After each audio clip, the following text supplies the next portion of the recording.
Well, good evening. It's Arlo Johnson in Vernon, British Columbia at 7:25, November the 12th. Kind of cool, but it's not bad. It's about 45 degrees Fahrenheit. And, getting pretty close to the middle of November. Pretty good. Days are getting shorter. I mean, I didn't realize they were getting this much shorter, but they just seem to fly that way. When you think it's only a month and a half till the days start to get longer. We're past them, and it'll be past the middle of the year again. Or, no, end of the year, I guess. I apologize for clearing my throat all the time. It's terrible. I try to keep it down as much as I can. I was going to hopefully talk about something different. I don't know. The thing is, it's hard to understand sometimes about what happens in this world between people, and the difference between ordinary people, men, women, whatever, and a man and his dog, or a woman and his dog, or dog. A dog's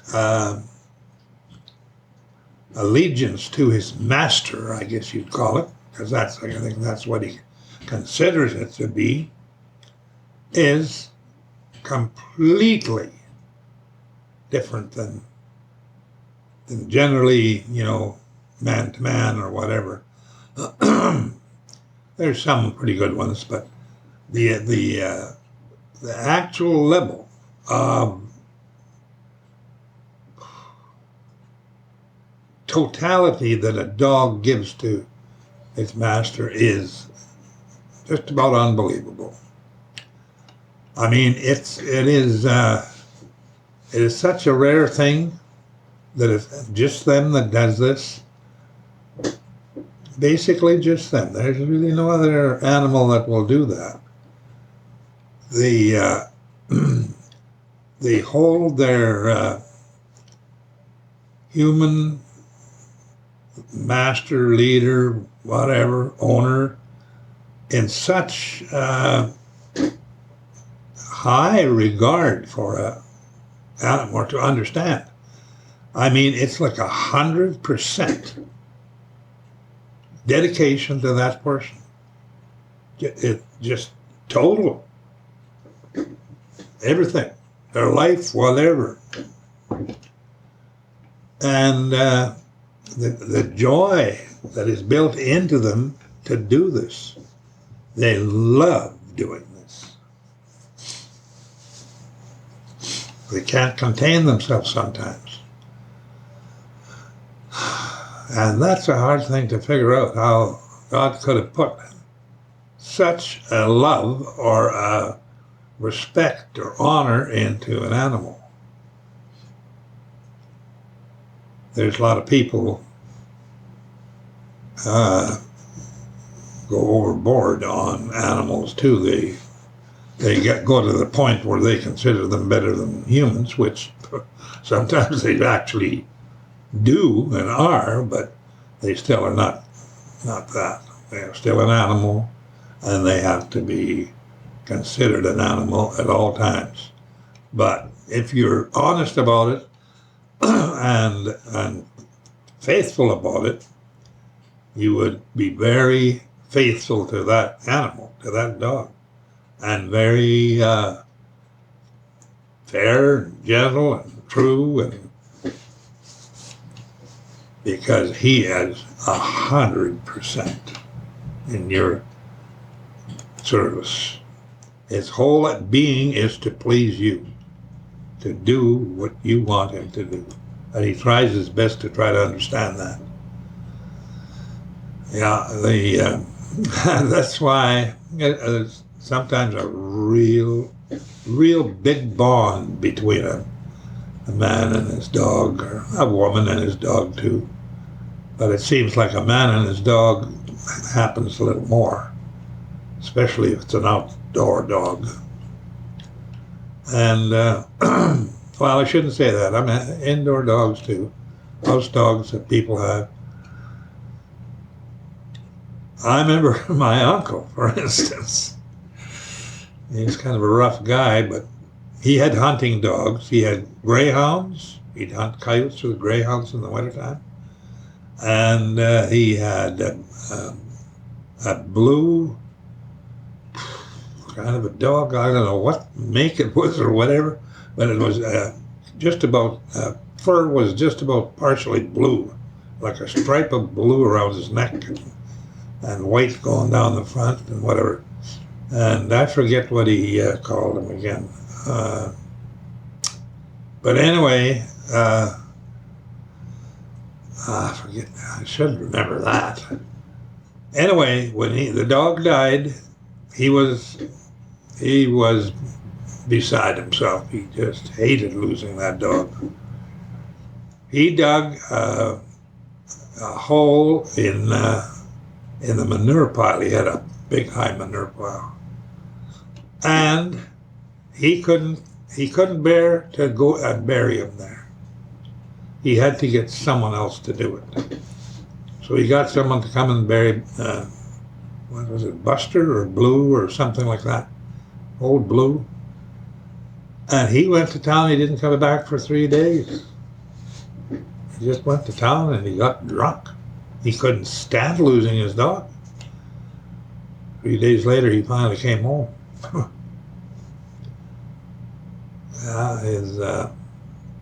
That dog and him were so close that it was like his best friend died, very best friend. So that's something that, is kind of strange between humans and animals. I mean, I remember growing up that we had some big Persian horses. One was called Sparky and the other one was called King. Sparky was actually the biggest, in a way, just slightly bigger, but he was more muscular and whatever, and he was absolutely smart. King was a terrible horse because he had to be, he was balky. If he had to pull a heavy load, he'd pull a little in and jump back, and Sparky would end up having to pull the whole thing himself. And Sparky would hate it. He'd get mad at him. But anyway, Sparky was one of a kind. There's no doubt about it. I remember we grew up playing around him, over him, under him. And he was big. We had to climb up on things to get on top of him. And I remember, we'd go to town and we might forget to close the gate down by the water tank that went out to the pasture. We'd come home, Sparky would be standing in the gate. Wouldn't let anybody go out, horses, cows, anyone. And we farmed with horses for a long time. We had about 20 horses we were farming with. And we were farming, this was a pretty big farm, and it was flat as can be. And when we were plowing, we'd start at like 8:30, 9 o'clock in the morning, and we wouldn't stop at noon. We'd go right through till 2 o'clock, and then Sparky would just stop, dead on 2 o'clock. He wouldn't go any farther. He wanted to go in and get his feed and water and whatever, and get in the cool of the barn at 2 o'clock. And that's what it had to be every day, from about 9 to 2, about 4, 5, 6 hours. No, that'd be about 5 hours. No more than that. He just refused. And he knew exactly when it was.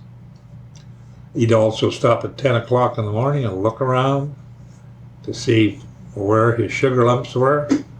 because every morning I had to have a couple of sugar lumps, and he liked them sugar lumps. But he knew to the minute. He'd stop right on the dot each time. And we had to break horses every spring to break new colts and stuff. And what Dad would do is he'd wait till it was raining and muddy as heck, and he'd take the colt out, and he'd get it harnessed, and it'd be jumping and kicking and whatever. And anyway, he'd get it harnessed, and he'd get it hooked up to a wagon in the mud with Sparky. And that was the training day then. It could be raining or whatever else. He went out on the road, a muddy road, slippery road, so the colt couldn't get a good, grip on anything, slipping and sliding in the mud. And if the colt acted up too much, Sparky would reach over, grab him by the neck behind his head, and shove him down right into the mud. He'd shove him right down. And he'd scare him so bad that the colt would just stand there and just shake, hardly dare to move. But he didn't jump around and kick around anymore. That was it. Turn around, go back home, walking very carefully right along, just not, and that was the training deal, and that was breaking horses. That's how he did it. He just did it. Oh, yeah, he was a terribly nice horse. Very good. And I felt sad for Dad when he had to sell them. He didn't want to, but finally this guy came and wanted to buy them, so he sold the team to him, and it was like selling his children. Just hard to do. Yeah, that's how things are. Sometimes you get so attached. You can't get that attached to a tractor or a truck. No, I don't think so. I mean, you might like it, but you wouldn't get attached like that. That made a big difference in farming. Farming changed a lot from basically, you could say, from living things to mechanical things. Yeah, and it changed pretty fast, not too fast though. The first tractors were I grew up driving them, and they were rough and they were hard to drive, and steering was so poor, and steel wheels in the front, and the front wheels were didn't have as much weight on them as they should, and when you tried to turn in the soft ground, like after you've been plowing or something, and tried to turn around to go back again, it would go and go and go, and hard to turn. Take a big circle to turn it, especially if it went uphill a little. Went downhill a little, it worked better. And then a big change to when we got a tractor, rubber tired tractor. Big difference, big difference. What a jump! What a jump in machinery and mechanical things. Huge jump. Yeah, I actually, when I grew up, I was about, I think, 7 or 8 years old, maybe 8, when the last steam engine came through in the fall with pulling a big old thrashing machine, a big one. And it would come down the road, and we were living on this farm, quite a good sized farm. It was over 300 acres. And flat, end-to-end farm. And I remember we were towards the end of the run they had. They had a big run. I think there was 20 teams Guys with, 2-horse teams and a hay rack was called a team. That was a bundle team. They were the ones who hauled the bundles off the field into the big thrashing machine. And it was big enough that they fed it from each side, just shoveling the big bundles in there, just shoveling them in. And, they had 20 teams, so they 2 at a time going up, just steady, all in the field. But by the time they got loaded and whatever, it was time for them to get in again. And the grain was coming, pouring out of the machine, and the straw pile was getting higher and higher. Sometimes it got horrendously high, but the thrashing machine could throw it, like 50 feet up in the air. And then it could turn it and swing it. And I remember one fall. I think that was the fall of the steam engine. The last year it came. And Dad put him out in just, I don't know, about, I guess, 150 yards away from the barn, or 100 yards from the barn up in the pasture. And he said, here's where we'll put this big straw pile. And so he did. And that straw pile got bigger and bigger and bigger. When they were all finished and they left, then I think, yes, then Dad turned the pigs out there, let the pigs go to that. And they headed right for the straw pile. We didn't have a fence around it or anything. Just went right there, and they make their home in that straw pile. And they did. They chewed out tunnels in there, about 3 feet high in there, perfectly round tunnels, all through it, going all over the place. Like it would just curve and go through, around, and out that side, come in, go in again. And us kids just had a ball in there. That's one thing about it, is pigs never, do their dump or crap or anything in that where they sleep. So there was never any manure in there, none. We could run and play in there, and we'd run into them. They'd get scared and turn around back and run the other way. But, that's different. That's different growing up like that. That's different. Oh, what kids would get to do that nowadays? And we did that all winter. We played in there all winter. I mean, where could you find a warmer place and more fun to chase around and try to chase each other? And we could hide on each other, go down this tunnel, go down that tunnel. That's some different memories, I guess. It's funny how memories flood back. I mean, it really is, Like I had a pony. Dad gave me a little horse when I was 6 years old. And it was a 3/4 horse. It was not a full big horse or anything, and not a small pony or anything. It was about a 3/4 horse, and I swear he must have had some mule in him or something, because he could be stubborn. I rode him to school for years, and later on my sister rode on the back with me, and the two of us would ride into school, 2.5 miles. Let's see, yeah, about 2.5 miles.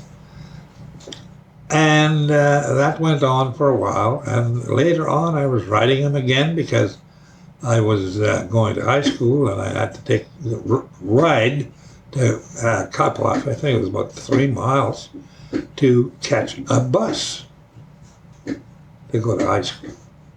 And the thing, to start with, there was no bus.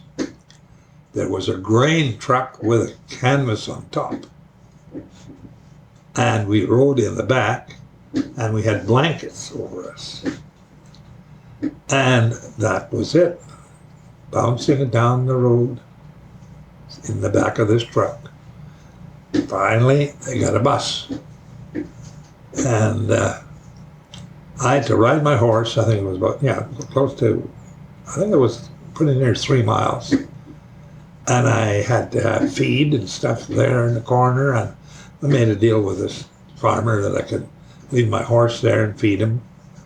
And then when I got off the bus in the afternoon, I'd get on him and ride home. And later on, I just used a bicycle, I guess. And so that went on for a while too.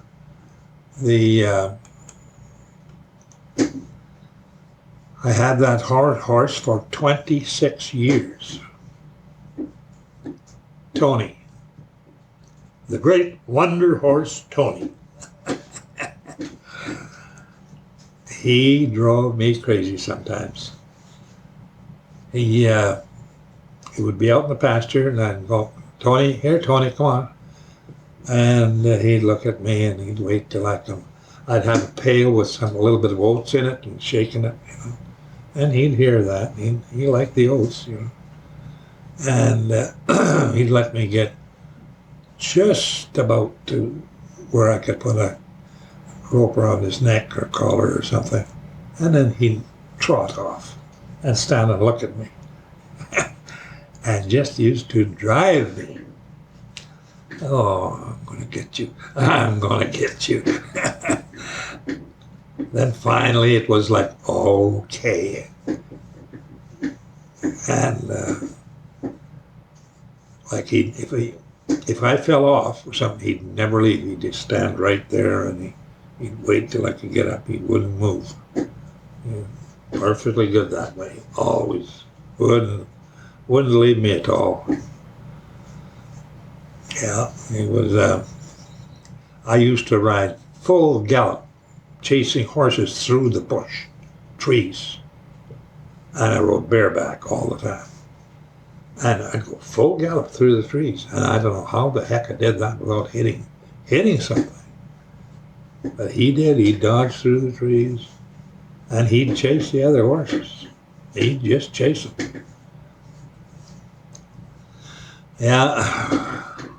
Another thing is, I remember when this old guy with a top hat, bowler hat, came driving this buggy, kind of a two-wheeled buggy, and he was driving this big stallion, usually a big white or dapple stallion.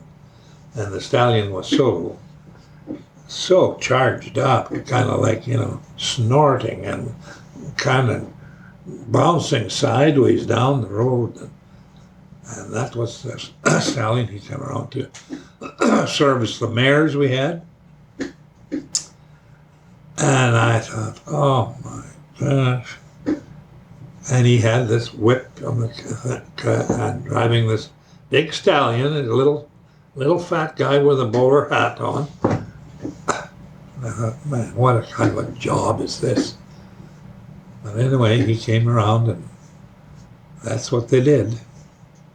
And the thing that got me is that stallion was so charged up with he's snorting and bouncing and just going down the road kind of sideways and kind of sweating, but he was just so full of testosterone or something, I don't know. Yeah, just total. We used to sneak around at the back of the barn and watch.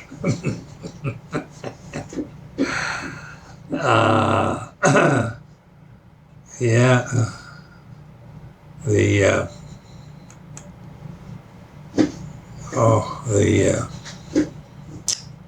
the things that, well, let's see, gotta wait for it. When we moved from this one farm that we were renting, and Dad bought a farm about 5 miles to the north of where we were, half section 320 acre farm. No buildings, no nothing, no well, no nothing. And as it turned out, what my dad had done was clear off a little site next to the road, sort of, and a farm site, you know, and bush and whatever, cleared it off. And he had bought this lodge, a big lodge down by the lake, Miquelon Lake. It was called the Vasa Lodge. It was a big dance floor, huge dance floor in it, and at the back, across the back of it, was this lean-to kitchen. And he bought it because they were shutting it down. They weren't going to have it anymore. So he bought it, and he went there and he cut it in half. And then he removed the lean-to kitchen at the back off it. Now that was going to be, half of it was going to be the house, and the other half was going to be the barn. That's what he did. And he waited till, November or something like that, I think it was, if I remember right. And he had tractors and whatever, and he had huge big skids. I don't know where he got these long enough skids, but he had them. And he put this half of this hall, and he'd brace up the end that he had cut and put it on there, and he was skidding it down the road. He cut wires and stuff and went across fields, and he skidded that thing about 4 miles. 4 miles, I think. And he skidded it over hills and whatever, and right into our yard, pulled one part down below for the barn, took the skids, took it back, loaded, actually had these big jacks. He had big moving jacks. And he lifted this other half of the haul up and put these skids under it again and braced the ends. And he had one tractor in front and one behind because it could start sliding and go. And he pulled the second part up, and he left that up at the front closer to the road. That was going to be the house. Then he went back and he got this back end lean-to that was the kitchen, and he pulled that up there and put it below the house, between the house and the barn, and then had to build the end on that. That was where we lived, while all this other building had to go on. We lived in that. 5 people, 3 kids, and father and mother, and all in one room. The front part was like a kitchen, and the back part was a bedroom. There was, about 3 beds in there, double beds, 2 double beds, and I don't know where there was another one. Yeah, and later on, that was turned into a chicken house. It was a good-sized chicken house. But anyway, he finally got a basement dug for the house, and with horses. It was all with horses, and what's called a slip. You had to hang on to it. 2 horses pulled it, and it kind of dug in the ground and finally filled up a little, and then you'd push down on it, and it would slide up, and then you'd go in a ways and tip it up, and it would dump it out, go back, do it again, and again, until you got this 8-foot basement. It was a full 8-foot basement. Then he had to hire carpenters, and he had one main carpenter who was going to build the house. So the first thing he had to do was frame the basement all by hand, no plywood or nothing. It had to be all, shiplap and 2x4s and whatever, and bracing. He had to do that. And then we had rock, all kinds of rock, and put in the frame, into the, into the forms. So it's just full of rock. And then we poured the concrete in there. And the rocks were big enough that the concrete would just run through all around the rocks and form. And that was a pretty skookum basement. I think it was 8 inches. And 8 feet deep. And then that was sticking out of the ground like 2 or 3 feet. Close to 3 feet. And then he had this half hall sitting at one end, and it was built up on skids and whatever till it was absolutely level with this concrete basement that had been poured. And what he did was he built planks, and they were sitting. These planks were sitting on skids and whatever else, all shimmed up so they were perfectly level with, not level. They were like 6 inches lower exactly, because he had all these cylinders from engines with a piston in them, and then he used those as a roller. Oh no, he didn't know. There was no pistons in them, no. He used the rollers. They were heavy and strong enough that they could be a roll. Only had lots of them. I don't know how many under each side. Had to be like 10 or 12 rollers on each side.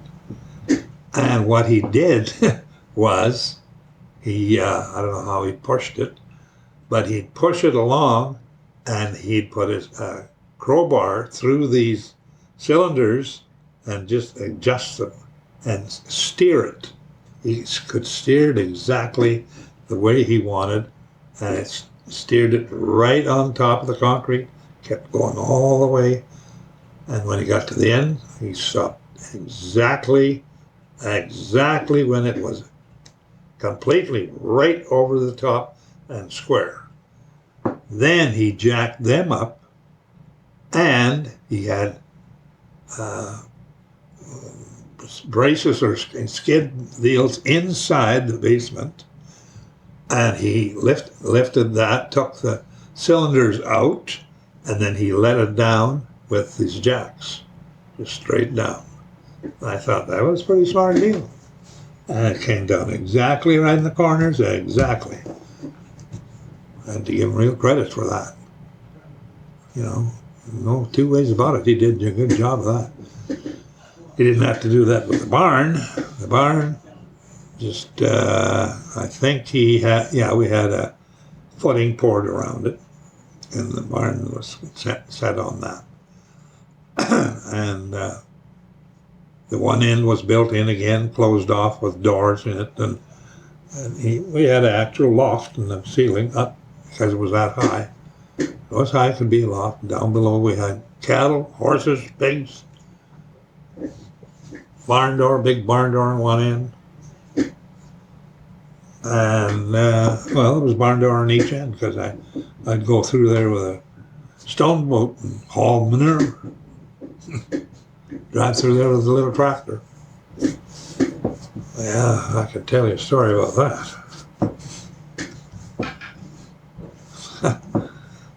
That's when you're 14 years old and you don't listen. You say, yeah. Oh. I might as well tell you that. They decided that they had to go to town this Saturday. And it was decided that I was going to stay home and clean the barn. I was about 14. And the last thing Dad said, okay, you use the tractor to pull the stone boat in there and pull the manure out and dump it on out in by the slough. But he says, don't go too close to the water in the slough because he'll try to tip it off because you don't want to shovel it off. And if you do that, you're liable to slide in with the tractor and everything, and it'll be all stuck. Oh, yeah. So anyway, I went there, loaded up the manure, piled it on, got on the tractor. It was a small Alice Chalmers tractor.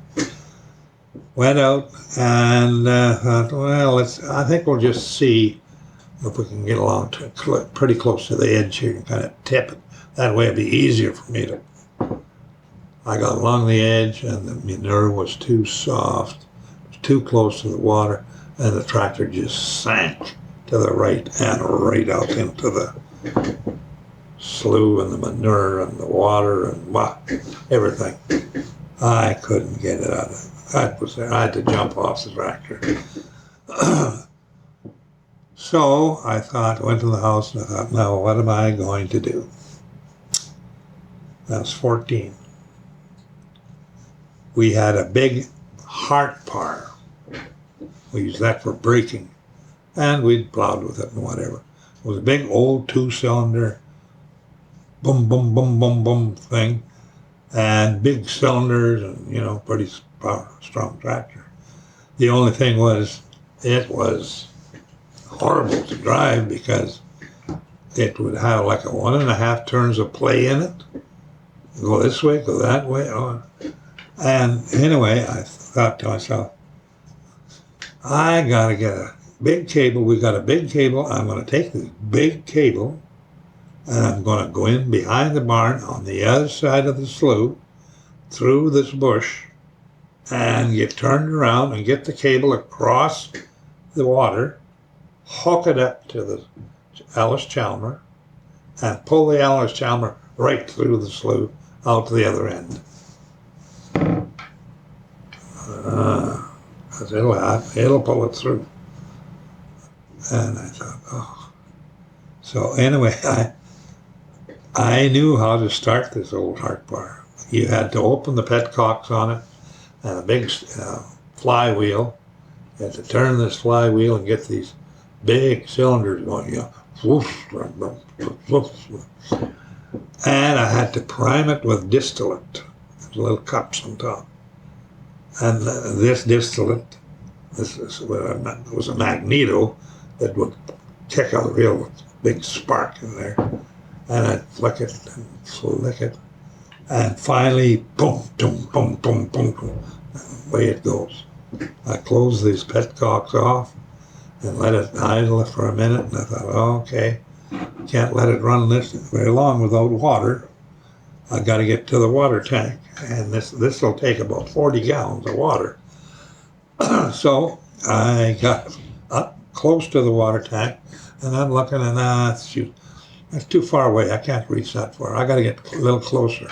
So I'm pushing on the clutch a little bit, and all of a sudden the clutch grabs a little too much, and the tractor rolls ahead about 3 feet. It rolls 3 feet and right into the tank. And this was a wooden staved tank with iron rods going around it.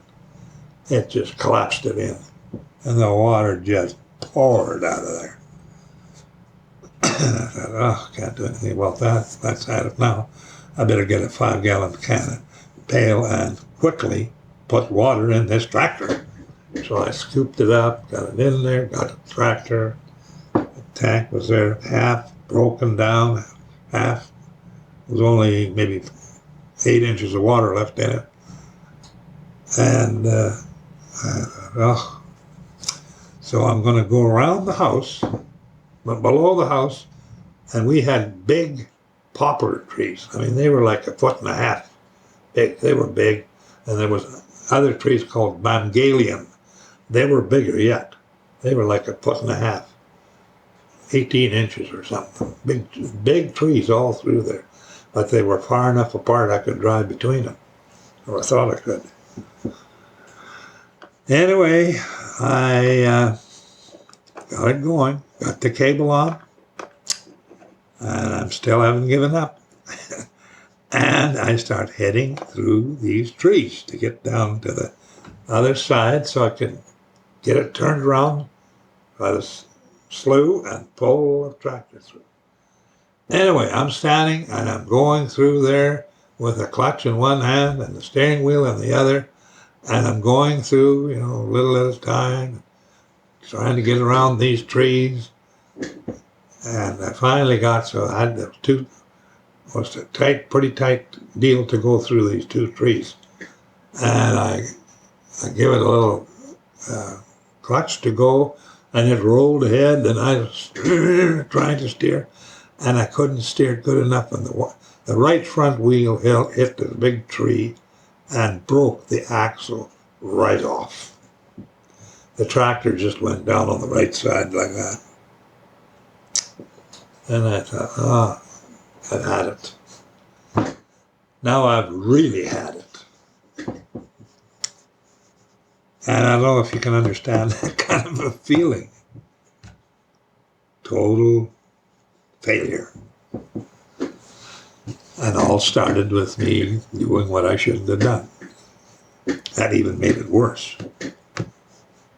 So I went in the house and I just sat at the kitchen table and waited. I thought, well, nothing I can do. About 4:30, the old 29 Chev rolled into the yard, and they got out, and for some reason Dad didn't come in right away. He looked around and he couldn't, the tractor was missing. As you could just see it was missing. And he thought, where the heck's going on here? Goes walking around, he looks towards the tank. He can see the tank is smashed in. Oh, and he said, look, what is going on? And he's just shaking his head. And finally, he walks down to the barn, and he's looking there, and he looks behind the barn, and here's the Alice Chalmers sitting in the slough. Oh my God. He looks to the left, and he looks through the big trees, and he can see the heart car sitting in the trees, bent over on one side, with the axle broke. And I just sat in the house and I waited. He stayed out for quite a while. He walked around and around the yard. Around and around. Finally, he came in. He sat down. He didn't look at me or anything, but he just come in, sat down. I think he had coffee and whatever. And I'm waiting. I'm thinking, well, when the heck is the shoe going to drop here? And I waited, and nothing. He never said nothing. Not a nothing. So that went on that night, and I thought, well, what the heck? How is he going to fix it? I don't know. I got to go to school tomorrow morning, and I don't know. And I forget after that, I think I kind of blanked it out of my mind. I was so disgusted with myself. Anyway, he never once in my life ever said anything to me about that. A few days later, he had the tractor back up fixed somehow. He had the tank put back together, and he had gotten the tractor out of there. I had no idea how he got him out of there. But he got it all back to shape again. And never said a word to me.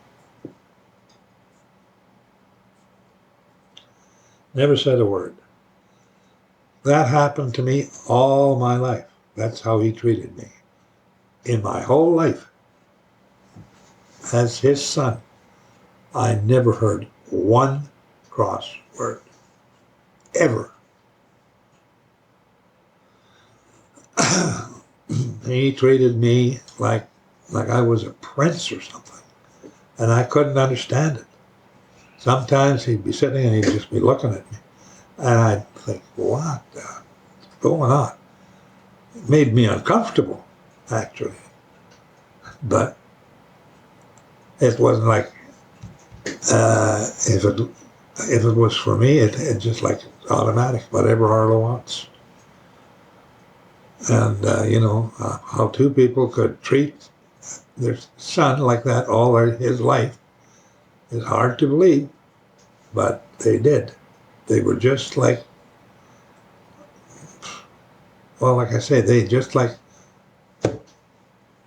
idolized me or something. Thought the sun set on me.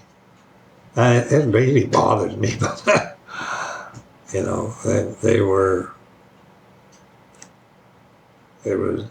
were so,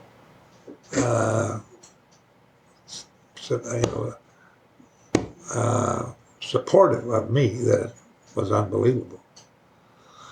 But anyway, that went on all the time I was home. And afterwards, when, I was married and everything else, if they come to visit, it was just, if we came out to the farm, it was, what can we do for you?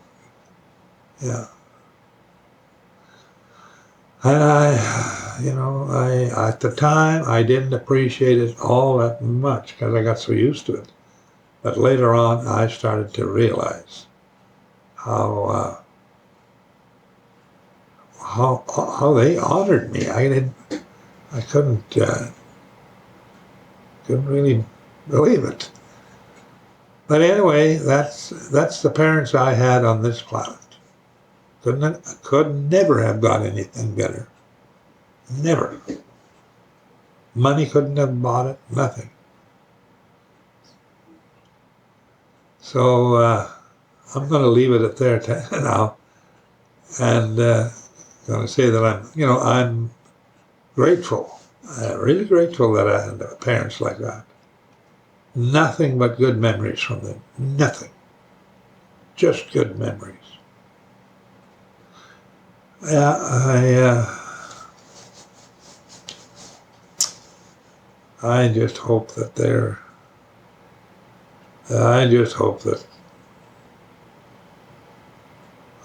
going to be okay.